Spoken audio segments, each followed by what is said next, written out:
Shalom, je m'adresse à l'épouse de Jésus-Christ. Je suis votre frère Pierre Simbi, le plus petit de tous les apôtres. Je viens par cette vidéo pour annoncer quelque chose parce que nous sommes en train de traverser un moment très critique, un moment très difficile comme la Bible avait annoncé, qui aura des temps difficiles. Et les temps difficiles, ce sont les temps non pas que Dieu va créer, mais ce sont les hommes eux-mêmes qui vont rendre que les temps soient difficiles dans les derniers jours. Et dans ces derniers jours, Dieu ne nous a pas recommandé de nous taire, mais il nous a dit que nous devons sonner la trompette à haute voix. C'est pourquoi, comme il y en a tant d'autres qui sont en train d'annoncer les événements qui sont en train de se passer, nous sommes venus aussi contribuer à cela, parce que la Bible nous dit dans Proverbe 29, 18 qu'un peuple sans révélation, c'est un peuple sans frein.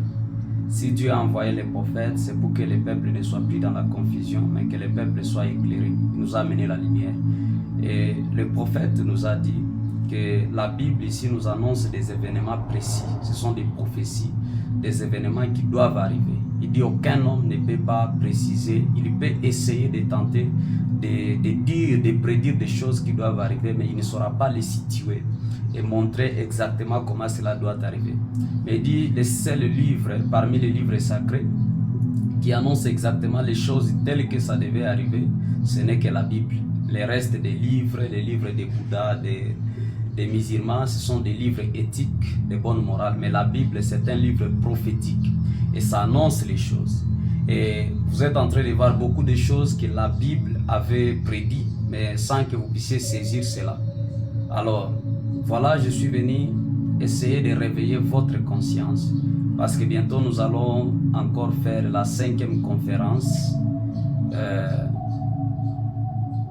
une conférence d'appel dans laquelle nous sommes en train de traiter sur les événements modernes qui sont rendus clairs par la prophétie biblique qui a été éclairée encore ou bien interprétée par les prophètes de Dieu, William Branham.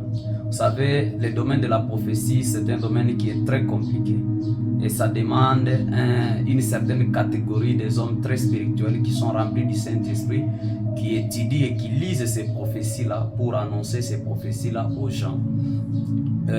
On peut évangéliser, tout le monde peut évangéliser, mais quand il s'agit de domaines prophétiques, pas donner des prophéties aux gens, mais ce sont des prophéties du temps que la Bible a donné et que le prophète a donné. Ce sont ces prophéties-là qui sont comme des poteaux indicatifs.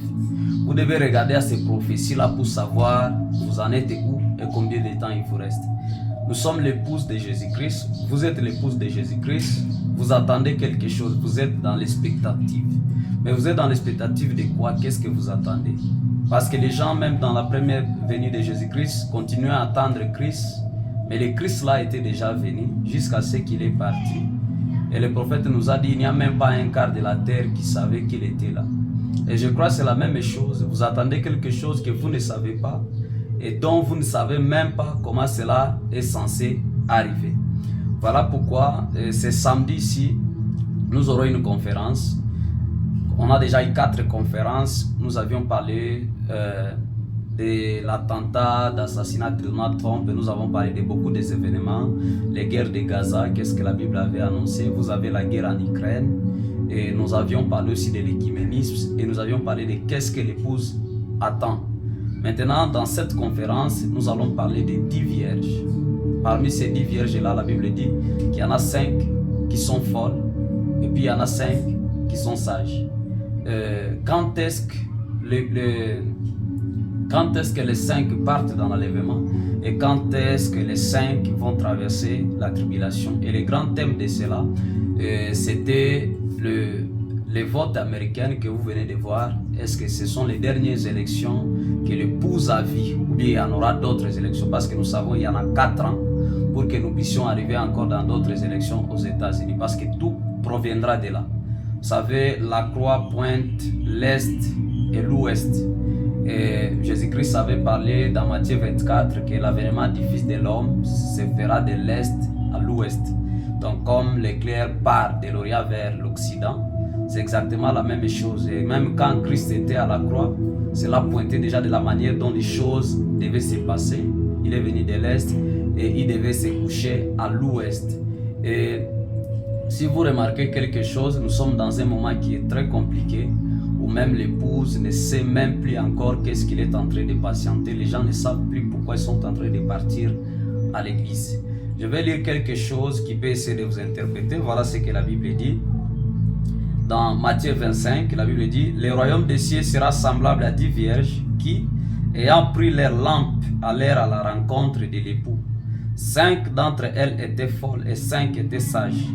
Les folles, en prenant leurs lampes, ne prirent point d'huile avec elles, mais les sages prirent avec leurs lampes de l'huile dans des vases. Comme l'époux tardait, toutes s'assoupirent et s'endormirent. » C'est le moment là que l'épouse est en train de traverser, le moment d'assoupissement, où tout le monde s'endort.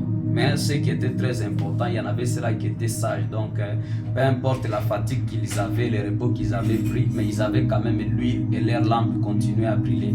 Ceux qui étaient contraires à ceux-là qui étaient folles, ils se sont contenus de s'endormir et ils se sont endormis profondément jusqu'au point dont leurs lampes s'étaient même éteintes. Ils ont manqué d'huile et quand l'époux était venu, cela les a surpris. La Bible dit que non, Jésus viendra par le son de la trompette. Et nous savons que la dernière trompette a déjà sonné. Or, chaque prophétie a des applications. Il y a une application spirituelle d'une prophétie. Et puis, il y en a aussi une autre application physique de cette prophétie-là. Comme il avait été annoncé dans Apocalypse chapitre 12, la vision de la reine du ciel qui avait cette couronne-là de 12 étoiles. C'était une prophétie, c'était quelque chose qui était annoncé, qui concernait cette femme qui devait concevoir et enfanter le Messie. Le prophète a expliqué cela très bien, qu'il s'agissait de Marie qui avait conçu le Christ, et au moment où les dragons, vous avez vu comment ils l'ont pourchassé jusqu'à ce qu'on l'a donné des ailes qui l'a permis d'aller se réfugier en Égypte. Mais la même prophétie là s'applique encore dans un domaine qui est un cadre spirituel, où on est en train de parler de l'épouse qui devait manifester ce Christ-là, qui devait enfanter ce Christ-là. Parce que rappelez-vous de quelque chose, la première venue c'était la manifestation de Christ. Donc une femme a conçu et le Messie était enfanté sur la terre jusqu'à ce que l'ange de l'Alliance, pendant qu'on le baptisait, est venu s'installer dans ce tabernacle-là et toute la divinité était venue entrer dans cette même personne.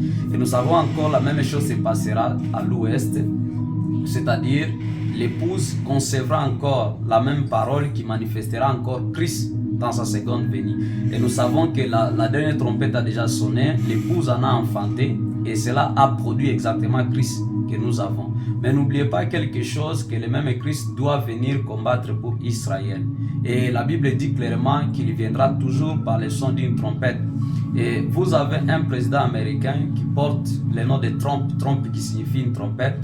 Et vous voyez tout ce qu'il est en train de faire. Parmi tant de ses meetings, il est là et il parle de ramener la Bible aux États-Unis, ce qui prépare déjà quelque chose. Ça prépare déjà la tribulation de l'Église qui n'aura pas le Saint-Esprit.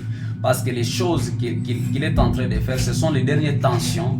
Donc l'Église qui était déjà effacée dans le plan mondial, surtout aux États-Unis, parce que nous avons Israël de l'Est, vous avez aussi Israël de l'Ouest qui est les États-Unis. C'est parmi ces deux pays-là que beaucoup de choses vont se passer et beaucoup de choses vont se jouer, beaucoup de prophéties vont se passer dans ces deux États-là, Israël et Israël de l'Est qui est Israël spirituel et Israël de l'Ouest qui sera Israël que Dieu va se servir aussi physiquement pour soutenir l'autre Israël. Et vous êtes en train de voir tout ce que cet homme de Trump qui est aussi une trompette, qui est en train de faire pour ramener encore la place de l'Église. Donc aujourd'hui, on commence encore à écouter de l'Église. Or, ce sont ces préparations-là qui sont en train de se faire déjà pour préparer la tribulation. Parce que quand l'autre viendra en ce moment-là, ça va créer cette tribulation. Ils vont faire cette unité économique, parce que vous savez, il y aura une crise